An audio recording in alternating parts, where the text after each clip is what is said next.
Flagship Android device manufacturer Samsung owes Apple $1.05 billion in damages for patent infringement. It's obviously a huge win for Apple, but some say it's also great news for Microsoft. GeekWire says that's because Microsoft's Windows Phone is already pretty differentiated in the smartphone market. It doesn't need to worry as much about getting sued for copying Apple's hardware and software designs. According to the latest numbers from Gartner, Android and iOS dominate the global smartphone market.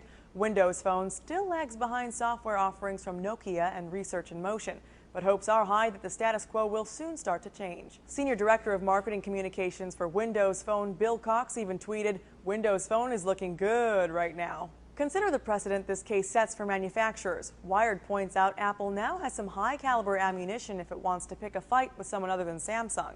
Indeed, since the jury deemed Apple's iPhone-related design patents and user interface patents infringed across such a wide spectrum of products, other handset makers, Android manufacturers in particular, may find themselves in Apple's sights for future patent litigation. In this way, says All Things D, Microsoft might directly benefit. Windows Phone starts to look more attractive simply because Apple is less likely to sue it into the ground at some point. And simply being in the right place at the right time has worked for Microsoft in the past, ZDNet explains. Microsoft often advances when its competitors fail. Exhibit A, Xbox versus Sony PlayStation. In a number of cases, Microsoft's market share in a given space has grown not because of anything the softies did proactively, but because of its rivals' missteps. Whether there will be any sort of exodus could depend on the ultimate outcome of Samsung's trial process, and the South Korean phone maker has hinted heavily at plans to appeal its case to a higher court. For Newsy, I'm Candace Aviles, multiple sources, The Real Story.